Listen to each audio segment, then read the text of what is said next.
Su Dongpo is the best-known poet from the Song Dynasty. Like the great Tang Dynasty poet Li Bai, he also loved to drink. Again, like Li Bai, he was an ill fit for the court politics. It might be his fortune or misfortune that he obtained the title of imperial scholar when he was quite young and rose in the bureaucratic ranks quite quickly. Because he was more committed to Confucianism than Li Bai, he felt an obligation to become a sagely minister to assist the emperor to develop and implement beneficent policies to the people. When the reformer Wang Anshi started his reform in 1069 AD, Su Shi was deeply involved as an opponent against the radical reform. However, in 1079, at the height of the reformist power, Su Shi was framed and imprisoned by some of the reformist officials. Because of Su Shi's huge influence among the scholar officials, these reformist officials intended to execute Su Shi, so they lobbied to the emperor to put Su Shi to death. It was the leader of the reform, Wang Anshi, who pleaded with the emperor Zhao Xu, saying that a wise emperor would not sentence a literary genius to death, even if he committed outrageous crime. The emperor pardoned Su Shi and sent him to exile at Huangzhou in today's Hubei province. The whole saga of framing Su Shi and executing him was a huge scandal during and after the Song Dynasty. I would certainly make a video to tell the whole story. Please let me know if you would be interested to hear the story. I'm Dr. Gao, a philosopher obsessed with poetry. I love poetry and philosophies of ancient China. I offer online lessons on these subjects. So if you're interested in reading the original Chinese text with me, please contact me. Here's my email address. The poem I'm translating today was composed in 1082 AD, the third year after Su Shi arrived at Huangzhou. The title of this poem is 临江仙，夜归临皋. Lin Gao, or the immortal by the river, is a form of poem just like a 长相诗. The form had been in use for many years by Su Shi's time, so it often had nothing to do with the content. Su Shi also gave the poem a real title, 夜归临皋, or Return to Lin Gao at Night. Lin Gao was a small village outside of the Huangzhou town where Su Shi was given a few acres of land to grow food for himself and his family. A scholar official Ye Mengde, who was from a generation later than Su Shi, compiled a book in the title of 避暑录话, or a collection of conversation during a summer holiday, which recorded what happened at the time when this poem was composed. According to Ye Mengde, Su Shi was sick with an eye condition, so he did not go out with friends for over a month. Some friends thought he was suffering from a serious condition, and some people passing the area thought that Su Shi had died and spread the news. Someone told one of Su Shi's friends, Fan Jingyin, who lived in Xuchang, which was 500 miles away from Huangzhou. Fan Jingyin was so devastated that he started howling after he heard the news, and gathering his sons to prepare the long journey to go to Huangzhou to pay tribute to Su Shi's family. One of his sons said to Fan Jingyin gently, "We haven't checked out this news yet. Maybe we can send a letter first to ask how Mr. Su is. When this news is confirmed, then it would not be too late to go and pay tribute to his family. Fan Jingyin quickly sent a servant rushing to Huangzhou and was relieved once the news proved to be false. This story shows how much Su Shi was loved by his friends and colleagues. His well-being was concerned by many people. Even a fake news of his death was spread so quickly and caused such commotions. The book also recorded how this poem was composed and the disturbances caused by this poem. Ye Mengde reported after Su Shi recovered from his eye condition, he was out drinking on the river again with friends. Once he composed this poem, he chanted, "From this time on, I'd like to be on a small dinghy, floating off to river and oceans for the remainder of my life," and then bid farewell to his friends. The next day, a rumor spread out like a wildfire. Su Shi composed this poem last night, hung his official cap and robe by the river, took a boat, sailed away whistling. The then state governor Xu Jinyu heard the rumor, thought he had lost an important prisoner and his watch, rushed to Su Shi's house, only to find that Su Shi was soundly asleep and snoring loudly. At this time, Su Shi was under house arrest. However, due to Su Shi's reputation as both an excellent scholar official and a poetic genius, the then Huangzhou governor Xu Jinyu treated him like a friend. He not only tried everything to help the Su family for their accommodation and food supplies, despite the strict order from the capital to make Su Shi suffer, he also socialized with Su Shi and invited him to every social occasions he hosted. The reason he rushed to the Su house after hearing the rumor was not that he worried that he might be implicated if Su Shi escaped, but out of concerns about Su Shi's well-being from a friend. That is why he was so relieved when he heard Su Shi snoring at the house. Now, let me read the poem that had caused so much commotions. 夜饮东坡醒复醉，归来仿佛三更。家童鼻息已雷鸣，敲门都不应。倚杖听江声，长恨此身非我有，何时忘却营营。夜阑风静胡文平，小舟从此逝，沧海寄余生。Now, let's look at the first part of the poem. 夜饮东坡醒复醉，归来仿佛已三更。家童鼻息已雷鸣，敲门都不应，倚杖听江声。夜 means night. 饮 means drink. 东坡 means eastern slope. 醒 means sober. 复 means again. 醉 means drunk. 归来 means arrive. 仿佛 means around. 三 means three. 经 refers to the hours during the night. 1经 is 2 hours.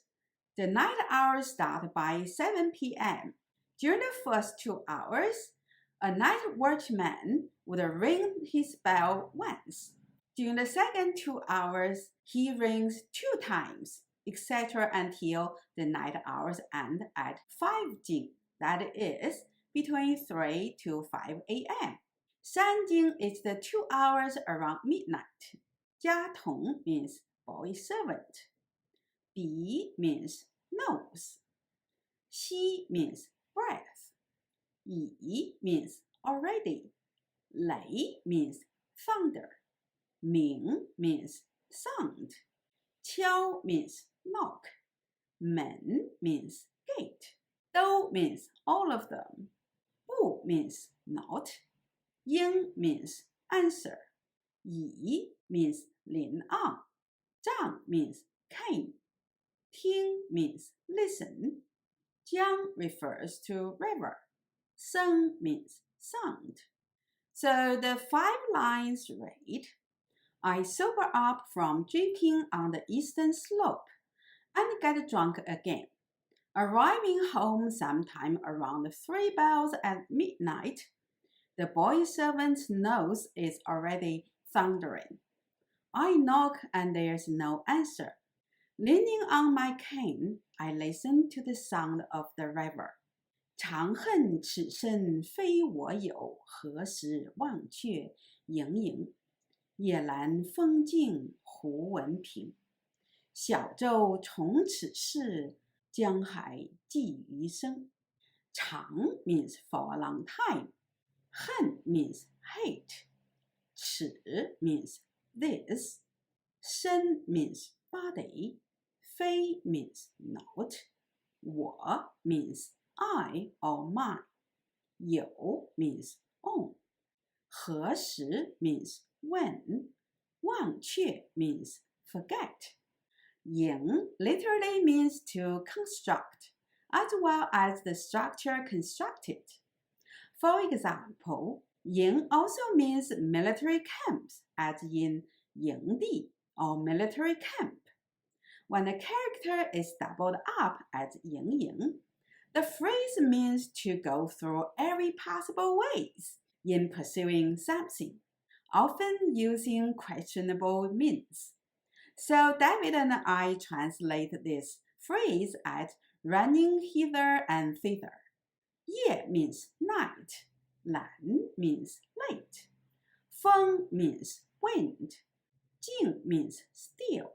湖 refers to a fine waved silk. 文 refers to the silk's pattern. 湖文 here refers to the patterns of the waves. 平 means flat. 小 means small. 舟 refers to dingy. 从 means from. 尺 normally means this, but here it refers to the moment, so we translate it as this time. 是 means float off. 江 means river. 海 means ocean. 季 means spent. 余 means remainder. 生 means life. So the 5 lines can be translated as, for a long time I have hated this body not my own. When would I forget about running hither and thither? Late at night the breeze is still. The river waves a fine wave.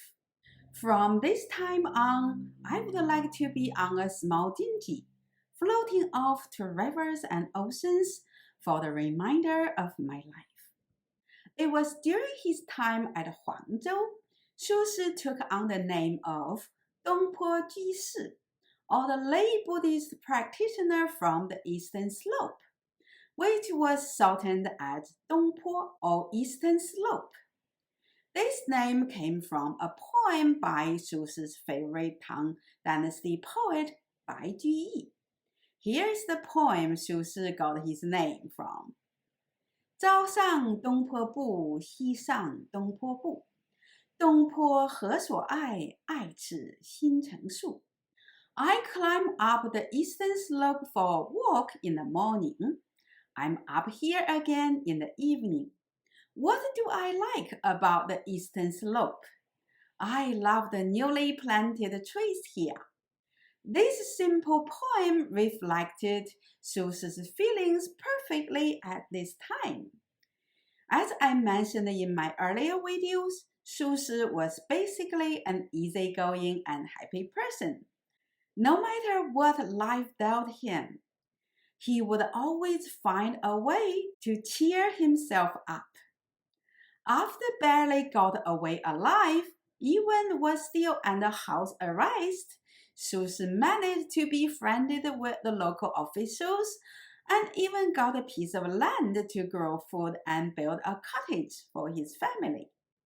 Living in Huangzhou for 2 years, Su Shi already built a circle of friends and started enjoying life again. This poem describes a quiet night after drinking with a friend on the river. He finally sobered up and walked home. It was way past midnight. The boy servant was sound asleep. He could hear the boy snoring like thunders from the front gate. No one answered the door after he knocked on the gate.